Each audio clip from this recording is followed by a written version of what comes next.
Hey guys, so today I'm going to be talking about Groundhog Day, which is a film from the 90s starring Bill Murray and directed by Harold Ramis. So I know I'm a little late. Sorry, Groundhog Day was a few days ago, and I didn't get the chance to record it for a variety of reasons. One, my job. Two, college. And three, it's not a real holiday, so who cares? But let's just get started with the review. So, Groundhog Day is a very special movie to me. Like, I haven't seen it that often. I think I've seen it like two times, maybe three times in its full length. Um, but seeing it a second time, you realize how deep it really is. Like, the first time I watched it probably like 3 years ago. It's very funny, very cute romantic comedy.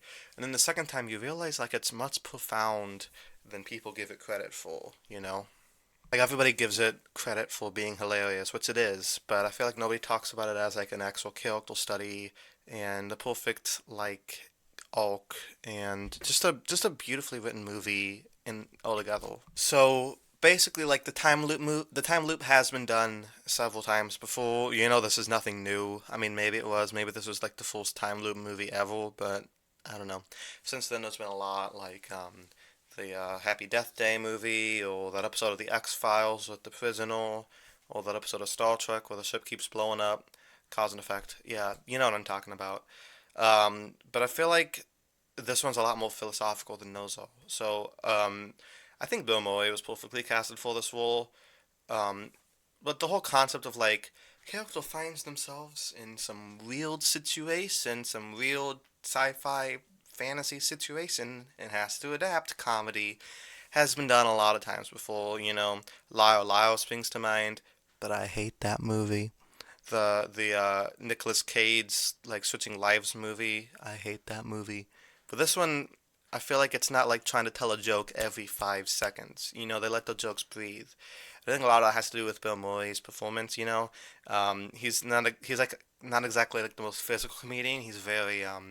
He's very like blunt a little bit. I don't really know the word for it. Why? I guess he has a dry sense of humor, which definitely, I don't know, makes the film seem a little bit more grounded. Like he he like everything around him is going crazy, but he himself is like, I think I have a problem. I love those scenes where like he's like talking to the therapist, and the therapist is like, "Do you want to come back tomorrow?" And then he just puts his head in the pillow and starts screaming. It's just hilarious stuff. What makes this film especially funny is like every time they repeat the joke, instead of getting stale, it actually gets funnier because that's the point. It's like a time loop.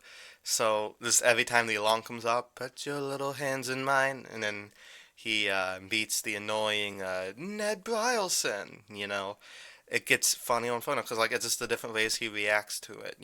Like the time he just punches him in the face, the time he like acts like he's like attracted to him. It's funny. But instead of like doing like, oh, he's repeating the same day every day over and over again, like that would get stale. But it shows him through like different phases of it. Like he starts off annoyed, then he gets like really depressed, and then he starts to be a better person and tries to like, just help people towards the end of it. So the jokes don't always like there's like differentiations throughout that reflect the point he has in his arc. I also love like the scene where like he's trying to sleep with Rita and he's like, "Look, you see, I know this person, I know this person, I know this person," and like she's amused, but she doesn't really care because she realizes he just wants to sleep with her. He's just kind of like he doesn't really love her at that point, like he later does throughout the film. But at this point in the movie, he just kind of wants to sleep with her. So is that even though he knows all these things, he can't really do anything. He's like, I'm a god. It's like, no, you're not. Not really. But as the film goes on, he kind of like realizes that he's by himself in a situation, which naturally, causes them to look inside and think like, what have I been doing wrong? And while he changes as a character, he's still kind of the same person he was at the beginning. He's just much more mature, nicer, more caring, I guess. And I think, I don't know, it just seems more natural instead of like, I'm evil and then like I'm awesome. He's not like completely unselfish at the end of the movie. He's kind of like I don't know. He just becomes more caring. It's not such a leap. And Moy is like one of those comedians who are very good at like going from comedy to drama. But in this one is also pretty cool because it's like he does both at the same time. Other comedians I think who do really good with like comedy and drama, definitely Bob Odenkirk, I think. Michael McKean, while we're at it, Bryan Cranston, pretty much everybody from that show, and John Lithgow, who was in The Crown. He does a really good job in The Crown, because I only knew Third Rock from the Sun. Anyway, I'm getting off topic. My favorite scene in the movie is when he meets this homeless man. Well, he already knew, when he starts hanging out with this homeless man and realizes that he dies at the end of the day. So he like firstly tries to realize like, okay, how do I stop him from dying? But as that note says, like sometimes people just die. Sometimes it's just their time, and he realizes that yeah, okay, he could do the same thing every day. He could change the situations around him. He can manipulate things, but at a certain point, you can't stop death, and that's when he kind of loses his god complex in a way. It's a very beautiful scene, and like how the next day he like gives the guy like the best day. He buys him breakfast. He like goes around town with him. It's a very beautiful scene, and then at the end, he's just still, even though he's gonna be fine the next day. He's still very sad to see him go. He starts crying. It's a beautiful scene, and a scene that wouldn't be part of lesser movies like in this genre, like Lyle Lyle.